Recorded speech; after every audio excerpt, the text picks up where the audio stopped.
Awesome. So good afternoon, and thank you for joining us on Dojo Live today, Wednesday, the 1st of May, 2019. Happy Labor Day to the Mexicans out there. What we're about to talk today is about the case for surge pricing. But before I do that, let me introduce myself. My name is Kim Lantis. I'm joining you from one of Nearsoft's offices in Hermosillo, Sonora. Today I have with me my coworker, Tulu Saragusa. Hey everyone, I am here in Los Angeles, sunny but sunny Los Angeles. And Carlos Ponce, who's kind of running the back end for us in Mexico City. Hey, Carlos. Hi, Kim. Hello. Hi, Julio. And hello to our guests. Yes, and today's guest of honor. So like I said, we'll be discussing pricing, profitability, utilization, and how all that's linked in with artificial intelligence, AI. Here to tell us more is Alex Shartsis. I think I got that right. He's the co-founder. Right. Excellent. So Alex is the co-founder and CEO of Perfect Price. Welcome to Dojo Live. Thanks for having me. Excited to be here. Awesome. So to get us started, could you please tell us a bit more about you, Alex, yourself, and your background? Sure. So my background from California, made it back to California after about a decade away. I have a degree in an MBA from UCLA. I have a undergrad degree from Dartmouth and a degree from the London School of Economics in between. And I've been in tech for about 10, 15 years now. Turns out I'm getting kind of old. So this is the second company I've started. We do dynamic pricing using AI. So really excited to be here. You're getting old after 15 years. I'm becoming ancient. I have a spring chicken still. I don't know what you get. I think I'm going to remain silent on that. So now that we've all established how young we are, why don't you tell us a bit more about Perfect Price? So what exactly is your product, and what problems are you solving? What's the need out there? So a good question. So we solve a really simple problem, which is setting prices for large organizations. So I think price is something that people take for granted, and it actually turns out to be really complicated. So that's where we fit in. So we help companies leverage their data and make really good decisions around how they price their products and services. Oh, that is really interesting. If you don't mind, before we get more into the specifics of surge pricing, what is some of the data points that have to be taken into consideration? So it's interesting. There's a ton of data that you can take into consideration. It really depends on the business. So we work with companies that do all sorts of things, everything from car rentals to automotive repair to airlines, hotels. I mean, it's sort of across the map, even gas stations. And so every business has different data that it needs to take into account. But what we find is that the most basic data, like what your customers are actually doing, frequently just gets left on the floor. Like a lot of the people don't, they have an idea. Think about if you worked at a company for a long time, you would kind of know that people are more likely to buy from you on a Monday, or they spend a little bit more on Saturdays, right? But that might not actually be reflected in how the company does business. And that's what our software does. It enables people to take advantage of that data that they already have a lot of the times and make better decisions. Nice, and I imagine it also helps reveal things that they probably hadn't even thought of before, and then take advantage of those things. Yes, yeah. People are both surprised that the AI figured something out that it took them 5 years to notice, and also surprised by things that AI figured out that they never noticed. Awesome, okay, that's really exciting. I have a burning question. Just I don't know if it's jumping the gun here, but so what is the this is great insight that I can gain, right? But do I have the ability to set the intention on how I want to use it? In other words, is it to improve customer success? Is it to get more margin? What are some of the uses for this capability that you're seeing? Yeah, so I think every company has different objectives, right? You'll have two companies in the same industry. One CEO will want to go for margin, and the other will want to go for market share, right? So it really depends on what that company wants to use the software to achieve. And then, then we set up the software, configure the software to do what they're trying to do. So, I mean, if you take the title of the session today about surge pricing, really that's obviously a word that Uber made popular. Right, and Uber, Travis Kalanick's goal with surge pricing was to always have a car available, right? So their pricing strategy was there will always be a car. It may cost $400, but you can get a ride wherever you want to go, whenever you want to go there, if Uber services your area. And so for them, it wasn't, so they also do dynamic pricing to make it cheap the rest of the time to bring people into the platform, which we can talk about later. But that's one set of goals. You have other goals. A lot of the Clorox and P&Gs of the world, their pricing strategy tends to be much more focused on market share, right? They want everybody to buy their detergent or their toothpaste or whatever it is that they're selling. And so their pricing strategy is trying to figure out how do we get this, how do we distribute it everywhere? How do we price it so that people buy ours and not somebody else's, even if it's maybe not profitable on that last sale. So it really depends. And yes, the software will, we sit down with people and help them configure that or configure it for them so that they can drive the results that they need to see in their business. But does Perfect Price have this ability to do the chicken versus the egg? I think that was more of your question as well. Like, okay, here's the chicken. What are we going to go for? We're going to go for market share. But can it also reveal, I don't know, the egg of like, hey, you should be going for market share, even though you think you should be going for fill in the blank. Like, is there the reverse?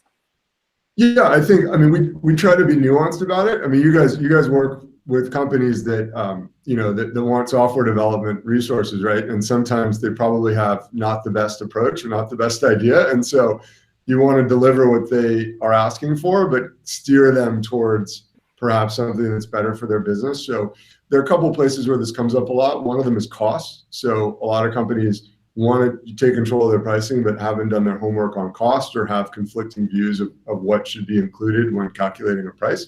And so, yes, we'll work with them there to help them make better decisions.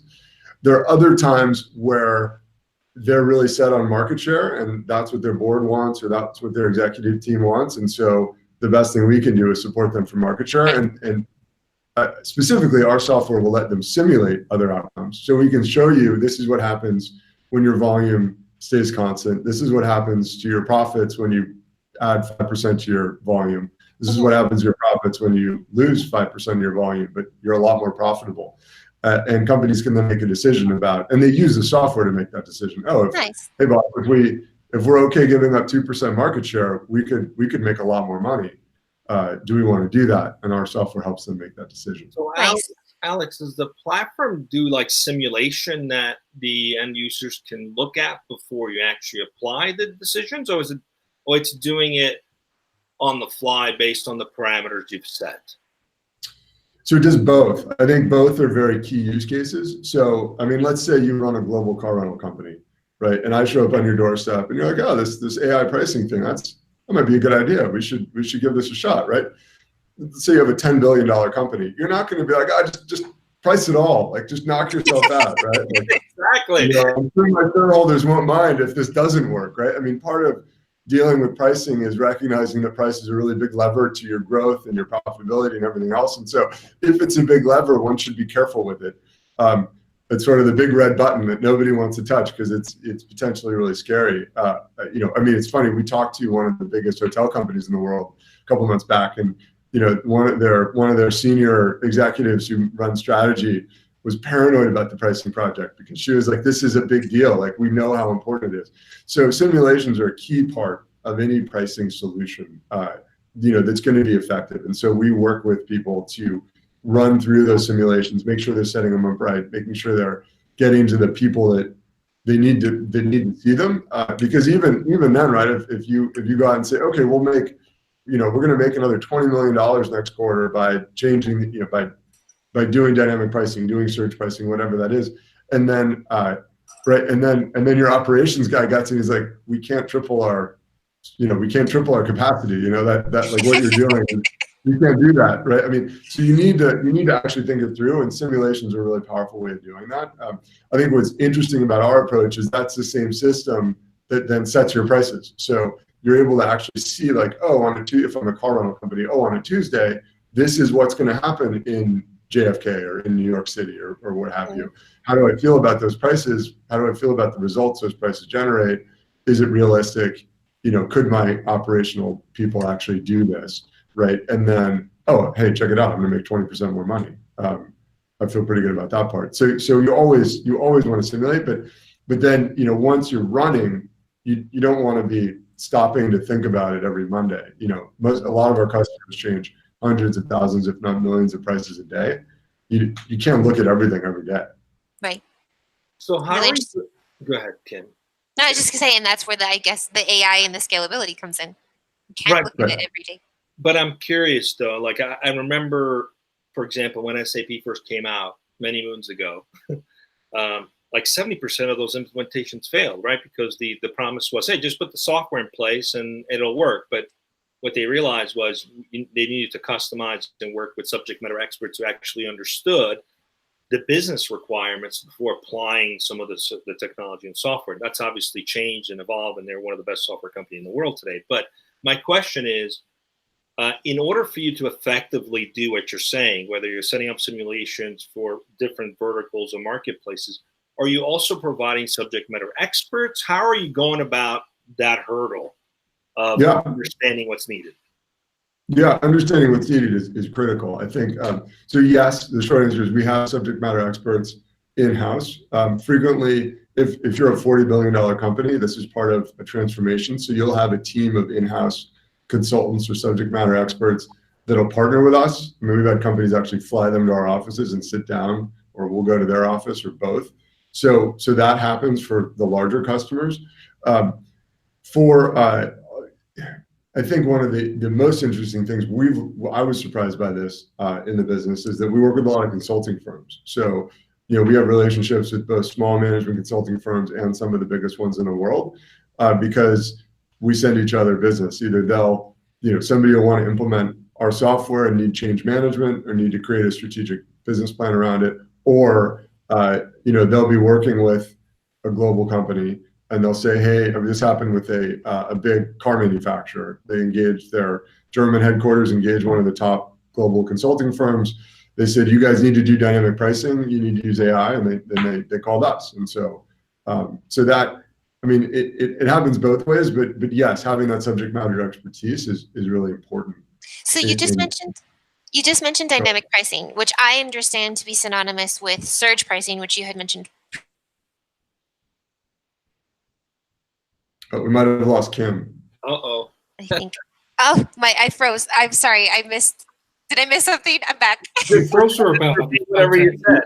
Yeah, you said dynamic pricing and surge pricing, and then you froze. So I don't know I'm what sorry. the question I'm back now. Woo. So you just mentioned dynamic pricing, and previously you had mentioned surge pricing. It's my understanding. Those two things are synonymous. Surge pricing is a form of dynamic pricing. Okay, for financial dummies like myself, could you put surge pricing into layman's terms for us? Sure. So surge pricing is essentially raising the price when there's more demand. I think, hence surging the price. I think it's kind of gone out of fashion as a term, but it's a fun title for a webcast because it has gone out of fashion for very good reason. But I think dynamic pricing more broadly is changing pricing to reflect demand or anything else, right? You could change pricing just because you are following your competitors and they change price. But so dynamic pricing is just prices that change. The example I always go to is GE sells a lot of jet engines, or Rolls-Royce sells a lot of jet engines. Those are not dynamic prices. They sell 50 or 100 a year. Boeing has a price list that they get every January that says, this jet engine costs X million dollars, and it doesn't change in March. It doesn't change on a Monday or a Tuesday, right? That's never going to be a dynamic pricing problem. But the airline seat, the seat on the plane on the United boat, that's always dynamically priced. Now, is it a surge price? Like, you could say that if you want to fly to Hawaii over Christmas, that's surge pricing. But, they didn't call it surge pricing. They just call it the price. So I think surge pricing, like, it reminds me of Uber, right? It's something that's instantaneous and it could drop off 5 minutes later. I guess before I ask my question, I'd like to maybe back up a little bit, because this helps the audience understand the sort of genesis behind this idea. What was that moment? It's like, okay, I wish we had this. What was it that the company was trying to solve in the beginning that you saw a need in the marketplace? Because I think that'll also help better understand this. Yeah, I think it's the way we approach it is a little bit of a leap. So you have to know, before I started this company, my co-founder and I, were at a company called Drawbridge. So it was one of the 3 or 4 companies that Kleiner Perkins and Sequoia Capital seed funded. And they're doing quite well. It was, I was there, the 5th employee. And so we were using AI and machine learning to buy and sell ads. And mostly, I guess, the buying of ads, and then we would sell them under normal old school contracts. But what we saw was that there were these companies that existed then, old school media companies and new ones like Rocket Fuel, which at the time was public, that had people. And so these people the CEO of Rocket Fuel showed me the soccer field where everybody played, intramural sports after work, or even maybe during the workday. They had hundreds of people to optimize their ads. We had one guy, my co-founder, and that was in AI machine learning, and we crushed them. It wasn't even close. And so when I looked at how we did that, and then a couple of friends of mine were running different pricing organizations at bigger companies, and they were doing it with Excel and humans the way that those legacy media companies were doing, I was like, this is just wrong. We have this great technology. Why aren't you using that? And one of those friends was like, here's a check. Like, you should go do that. Like, the world needs this, and I need it. Like, go build it right now. And so that was really where the insight came from, was that you have all this data as a normal company, as a normal enterprise. In these other areas, you can use that data to make really good decisions, and pricing was not one of those places where the tools existed to make good decisions. Was that Randy you're talking about at Rocket Fuel? No, it wasn't Randy, actually. Before Randy, as I worked. Yeah, before Randy. I liked the Rocket Fuel guys. It was interesting. It was like speaking a different language. We were like, well, why? And also we were focused on mobile. And back then they're like, oh yeah, we have this guy. He does mobile like part-time.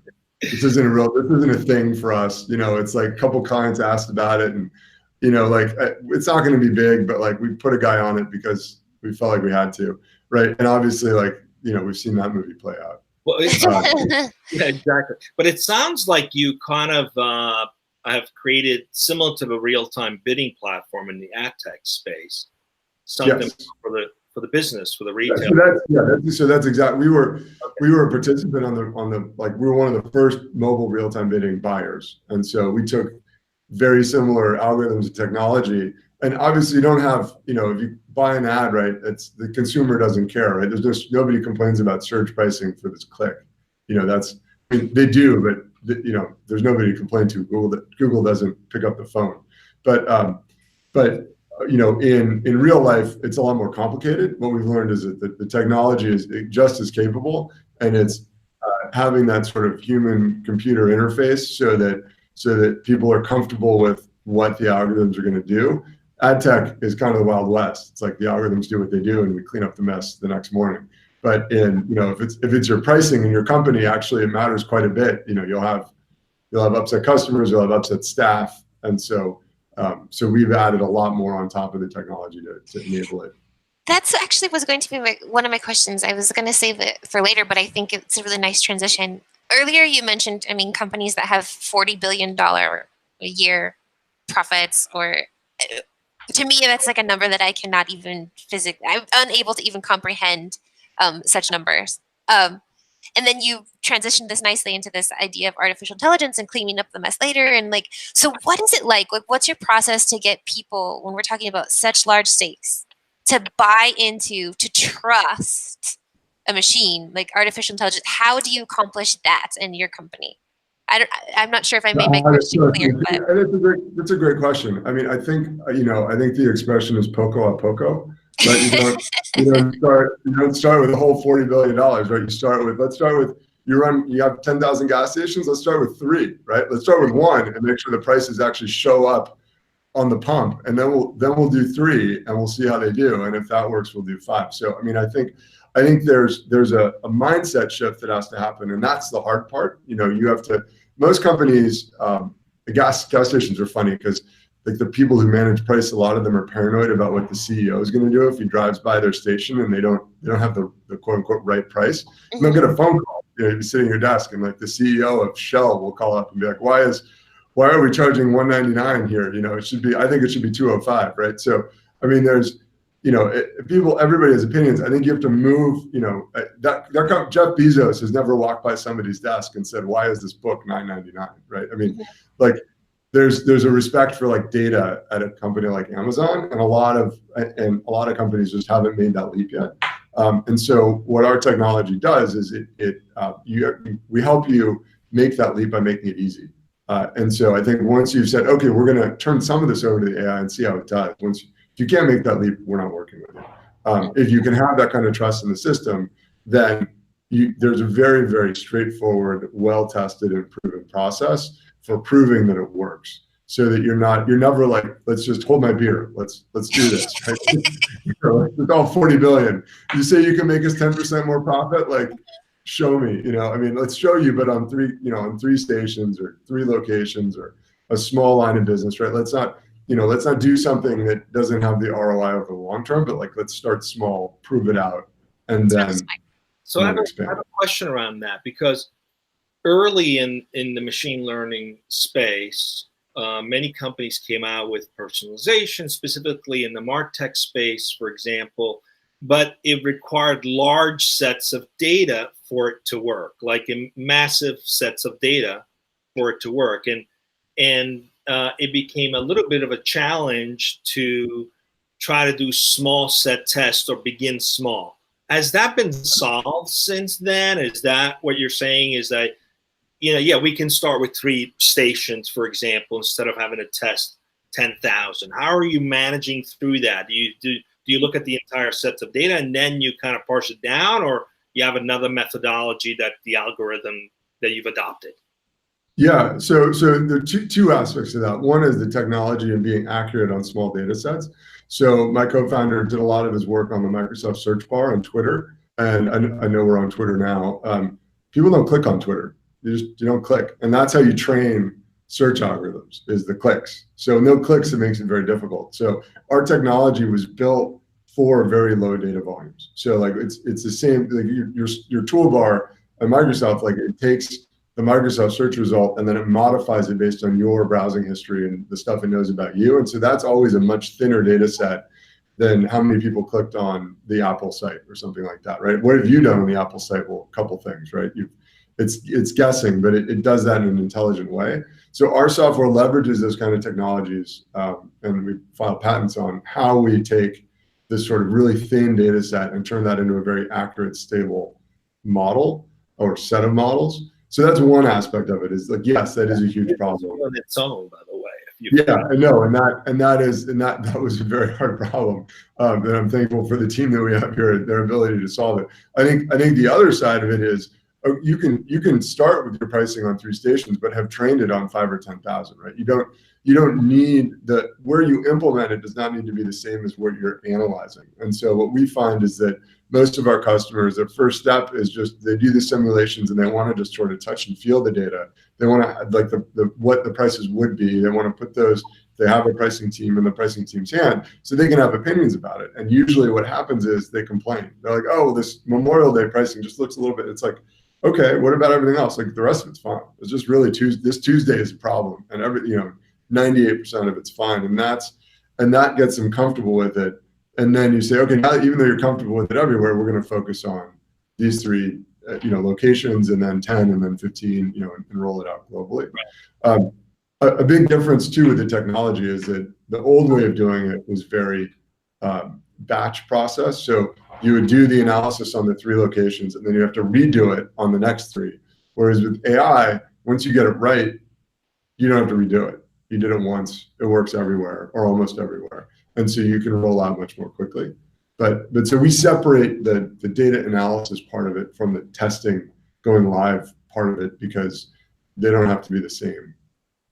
Hey, quick interruption. Anybody watching want to submit a question on Twitter? It's at Dojo Live. Or if you're watching on LinkedIn, please submit a question. Carlos checking and monitoring. And Carlos, if we do have some audience questions, please jump in, interrupt us, and let's get those answered.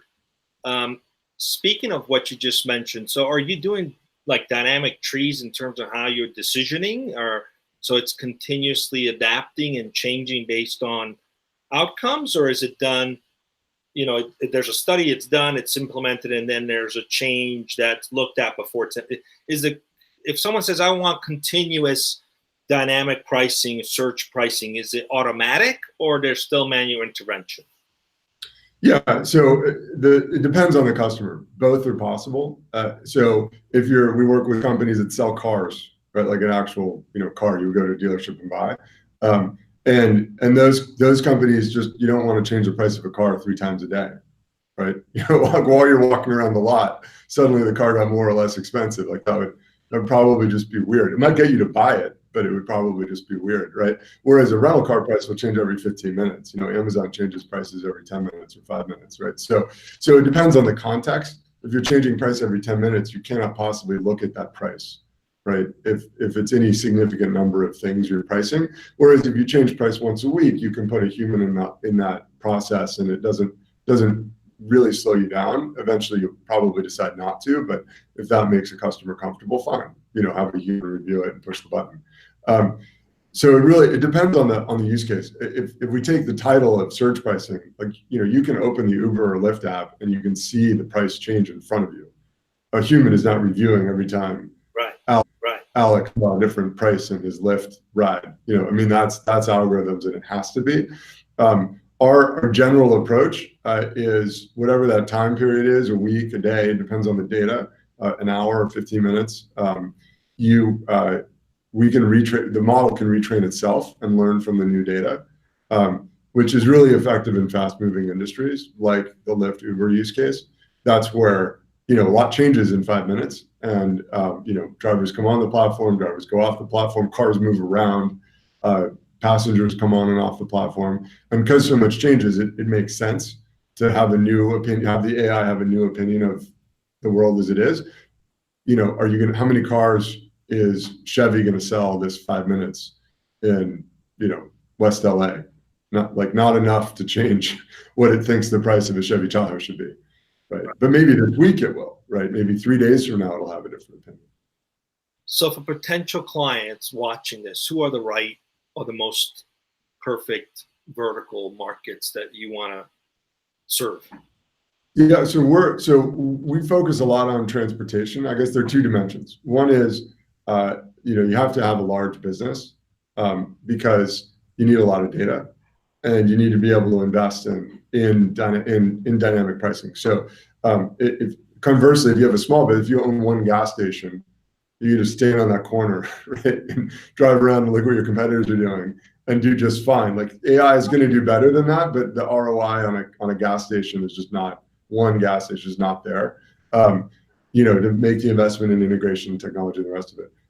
So for us, it's really large companies with complex data, generally speaking, in the transportation space or an adjacent space where there's, like hotels, airlines, things where you have high fixed costs, and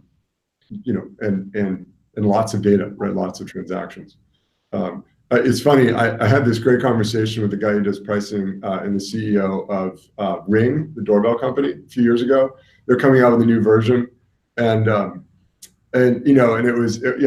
People call me just through my network to ask pricing questions, and I was like, you put it in Home Depot, man. Like there's no dynamic pricing when you deal with Home Depot. You get 1 price, so you got it. There's strategic decisions to make about that price, right? But if you have 1 product, you don't need software. It's not that complicated. Right. Okay, so we're kind of coming up on time. This always happens when you're starting to have fun. You're coming up on time, right? It's not kind of. We have. It used to be you could do an hour-long interview, but now, if you haven't noticed, even at conferences, workshop, nothing lasts more than 30 minutes because the attention span isn't there. So let's enjoy 30 minutes because I'm sure that's going to get down to 15 in the next few years. But anyway, speaking of timing and lessons learned, what are some of the things that you'd like to share? Anyone who's sort of contemplating this journey of doing a startup and building a business, words of wisdom that you'd like to share with them, things that you've learned that through this journey, we'd love to hear them. Sure. I guess wisdom, the couple of things that having done this several times as an employee and as a founder, to me, the most important thing is work with great people, both great people from a professional standpoint, but also great people that are really good at what, they're both really good at what they do, and they're people that you enjoy spending time with, and that have things in common. I think for us at Perfect Price, we really focus on finding people that are good at what they do and also really like learning.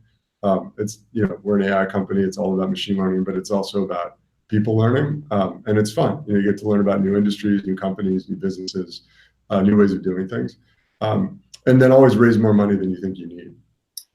That's a common thread. Well, I appreciate you taking the time with us.